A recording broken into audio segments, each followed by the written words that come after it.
Siempre existe conmoción dentro de una familia cuando se sabe que alguno de sus miembros padece epilepsia. Los psicólogos, con gran experiencia en el tema, aseguran que la percepción que tienen los padres y la familia de quien padece epilepsia determinará la clase de persona que será en su vida futura, pues en casa se aprende y adquiere la autoestima. Si eres el padre de un niño con epilepsia, recuerda que tu hijo no es otro, ni ha cambiado desde que el diagnóstico fue hecho. Es el mismo niño que hace unas semanas disfrutaba jugar a la pelota o a las muñecas. Si tú eres quien la padece y eres adolescente o adulto, probablemente sabrás que todas las viejas creencias no son correctas y quizá tienes muchas dudas sobre si debes manejar, beber, casarte o trabajar. La epilepsia no es una enfermedad, es un síntoma de un desorden del cerebro. Tampoco es una enfermedad mental, puesto que la mayor parte de las personas que la padecen son normales, y en muchos casos, la epilepsia es tratable o curable. ¿Tus familiares tienen ideas erróneas de la epilepsia o sienten que es una situación vergonzosa? La realidad es que quienes la padecen llevan una vida normal, pero deben acudir al médico para obtener un diagnóstico oportuno.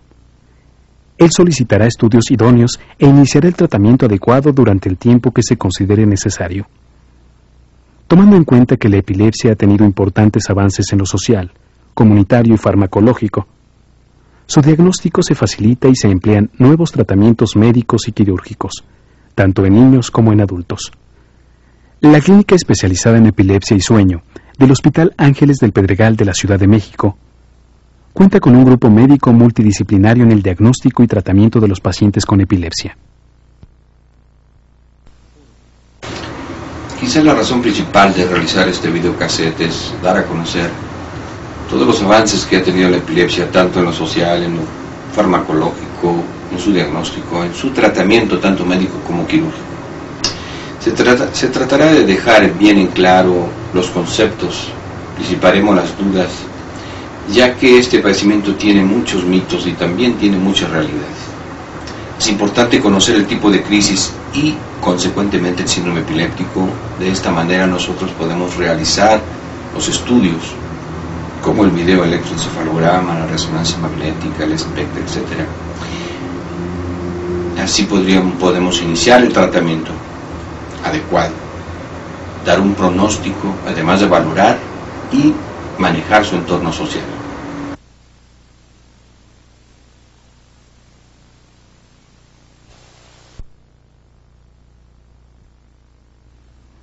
¿Qué es la epilepsia? La Organización Mundial de la Salud y la Liga Internacional contra la Epilepsia la definen como una afección crónica de etiología diversa, caracterizada por crisis recurrentes debidas a una descarga excesiva de las neuronas cerebrales, asociadas eventualmente con diversas manifestaciones clínicas y paraclínicas. La epilepsia es quizá una de las dolencias humanas más incomprendidas. Es un trastorno del sistema nervioso central que se manifiesta a través de una crisis. Cuando una persona tiene tendencia a presentar crisis, mejor conocida como convulsión, se puede decir que tiene epilepsia. Las crisis epilépticas son causadas por una descarga súbita e inusual de energía eléctrica en el cerebro. El movimiento, las sensaciones, el pensamiento, la memoria, la emoción y aún más la vida por sí misma no podrían ser posibles si no fuera por esas minúsculas descargas de energía que mandan señales eléctricas de neurona a neurona. Algunas veces esas descargas son diferentes y una crisis es el resultado visible. A lo largo de la historia, los que padecen epilepsia han sido, según las épocas, evitados, temidos y despreciados. En algunos periodos se pensó que eran poseídos por el demonio, y en otras ocasiones fueron reverenciados y hasta adorados. Han existido grandes personajes de la historia que padecieron y ocultaron su epilepsia, tales como Napoleón Bonaparte, Alejandro el Grande, Julio César, Sócrates, Alfred Nobel y Tchaikovsky. Epidemiología. El Instituto Nacional de Neurología, Dr. Manuel Velasco Suárez, reporta que en México aproximadamente existen 1.800.000 personas con epilepsia, siendo más frecuente antes de los 15 años de edad en un 50% y un 16.3% en adultos jóvenes. Causas de la epilepsia. La epilepsia se puede adquirir por diversas causas. En un 60% no se encuentra la causa específica. Estas son llamadas epilepsias idiopáticas o criptogénicas, que pueden ser heredadas.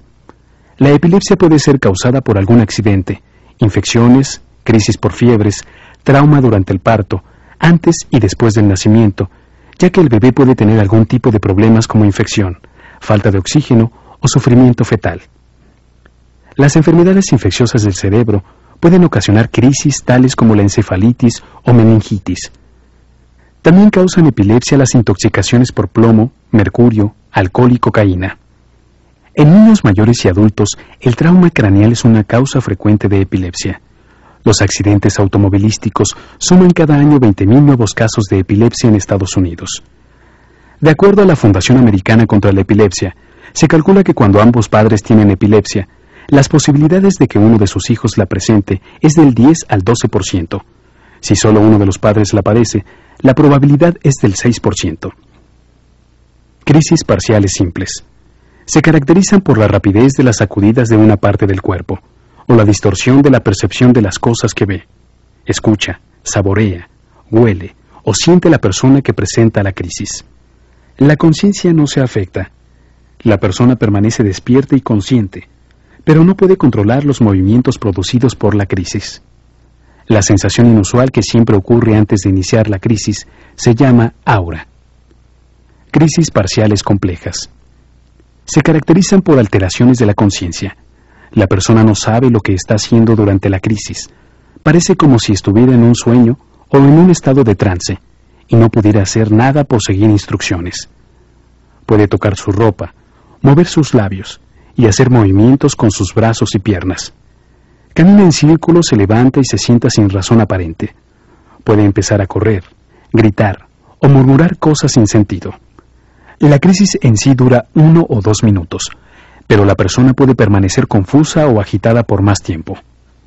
Crisis generalizadas. Las crisis generalizadas tónico-clónicas, llamado también el gran mal, afectan todos los músculos y funciones motoras del cuerpo. Se pierde la conciencia, la persona cae, se pone rígida y empieza a sacudirse a medida que los músculos se tensan y se relajan de manera alternante. La respiración puede detenerse fugazmente y la piel puede ponerse morada. Después de 1 minuto o 2, la sacudida disminuye lentamente y se detiene. Se inicia nuevamente la respiración normal y lentamente se recupera la conciencia. Un término viejo para esta clase de crisis es el ataque. La crisis de ausencia. Son periodos cortos de pérdida de la conciencia, en los que el paciente tiene la mirada fija, en blanco. Durante la crisis, la persona ignora su entorno y no responde. Se presenta frecuentemente en niños. Inicia y termina de manera abrupta, durando unos pocos segundos. Las crisis atónicas. Producen una pérdida súbita del tono muscular.